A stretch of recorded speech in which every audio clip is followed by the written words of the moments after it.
प्रत्येक व्यक्ति के जीवन में ऐसा होता है जब समस्या की बात आ जाती है तब दो रास्ते बचते हैं, भाग लो या भाग लो। पहला भाग लो मतलब रन अवे, यानी प्रॉब्लम से दूर भागो, हार मान लो, जो इस दुनिया के अधिकांश लोग करते हैं। दूसरा भाग लो का मतलब होता है पार्टिसिपेट करो, मतलब प्रॉब्लम के सामने डटकर खड़े हो जाओ और मुकाबला करो, क्योंकि अगर चट्टान की तरह डटकर खड़े हो जाओ तो तेज नदी के बहाव को भी दिशा बदलनी पड़ती है।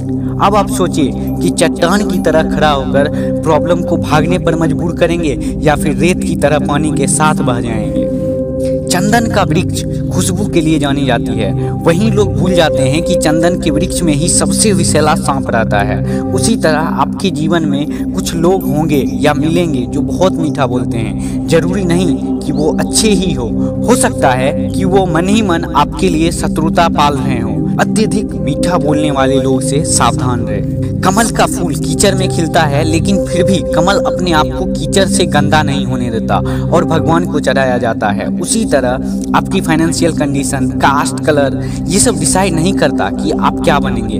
आपका काम, आपका मेहनत डिसाइड करता है कि आपका भविष्य कैसा होगा।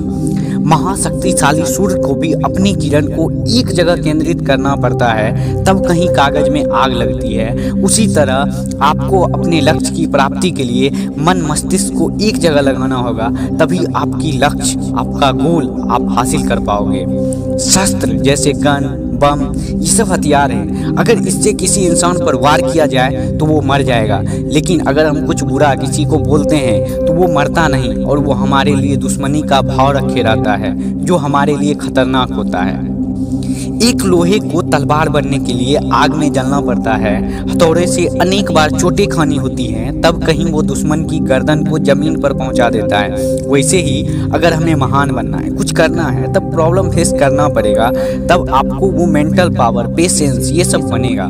फिर आपके सामने ये प्रॉब्लम ही तो आपका दुश्मन है ना, ये आपको कभी दिखेगा ही नहीं। जीवन में सफलता का एक ही मूल मंत्र है, प्लानिंग प्लस पेशेंस।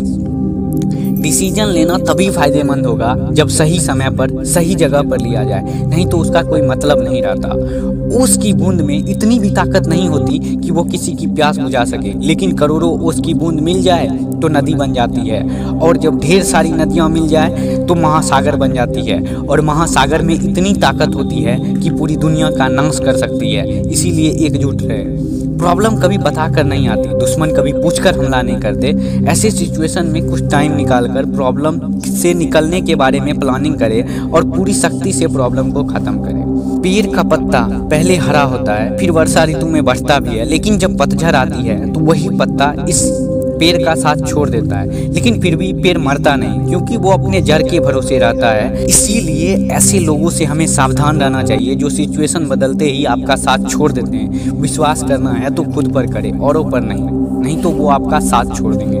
पेड़ कितना ही बड़ा क्यों ना हो, लेकिन इरिगेशन के लिए पानी हमेशा जड़ में ही डालते हैं। जड़ ना सिर्फ पानी को पेड़ के हर एक भाग में पहुंचाता है, बल्कि जड़ नीचे जाकर पेड़ को सुरक्षित करता है। इसीलिए हम सबको याद रखना चाहिए, जितना पावरफुल हमारा सेल्फ बिलीव होगा, जितना कंसिस्टेंट हार्डवर्क होगा, उतनी ही ऊंची हमारी सफलता होगी। नमक और चीनी दोनों एक जैसे दिखते हैं, दोनों पानी में आसानी से घुल भी जाते हैं, लेकिन नमक घुलने के बाद पानी को नमकीन करती है और पीने लायक नहीं रहने देती, वहीं चीनी घुलकर पानी की मिठास बढ़ा देती है। इस तरह हम सब अपने जीवन में अनेक प्रकार के लोगों से मिलते हैं, कुछ जो हमारे जीवन में मुश्किलें बढ़ा देते हैं और कुछ कम कर देते हैं। किसी भी व्यक्ति को उसके लुक के आधार पर जज ना करें, बल्कि उसका गुण देखें। इंसान इस धरती पर जो कुछ भी करता है उसके पीछे एक ही उद्देश्य होता है, अपनी एक अलग पहचान बनाना।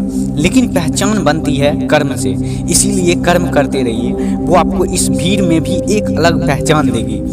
नदी का एक लक्ष्य होता है, महासागर में मिलना। इस रास्ते में नदी के लिए अनेक मुश्किलें आती हैं, इसके बावजूद वो सागर में समा जाती हैं। वैसे ही अगर हमारा लक्ष्य एक हो, हम लगातार परिश्रम करते रहे, तब हमें भी हमारा लक्ष्य मिल ही जाएगा। चींटियाँ हमेशा झुंड में रहती हैं, इसीलिए वो बुरे समय में भी जीवित रह पाती हैं। अगर हम सब भी एकजुट रहे तो हमारी आधी प्रॉब्लम वैसे ही दूर हो जाएगी।